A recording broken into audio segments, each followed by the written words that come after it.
मी काहीतरी पाप केला असेल म्हणून मी गरीब झालेलो आहोत. आता उघड्या डोळे बघा, नीट अशी म्हणण्याची वेळ आलेली आहे. कारण आमच्या नशिबामुळे आम्ही गरीब झालेलो नाही, गेल्या जन्मात पाप केल्यामुळे आम्ही गरीब झालेलो नाही, तर आम्ही गरीब झालेलो आहोत. या केंद्रात, या राज्यात आमच्या विरोधातले धोरण तयार होतात म्हणून आम्ही गरीब झालेलो आहोत. हे आम्हाला नीट समजून घेण्याची आता वेळ आलेली आहे. काय मागतोय शेतकरी? त्याच्या शेतीमालाला हमी भाव.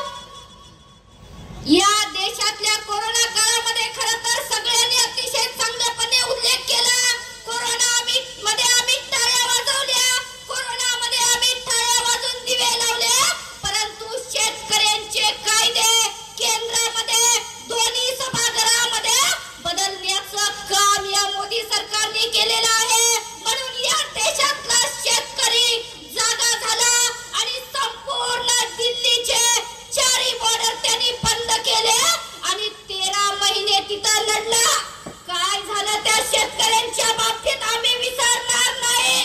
आमचे शेतकरी हे आतंकवादी आहेत, आमचे शेतकरी हे नक्षल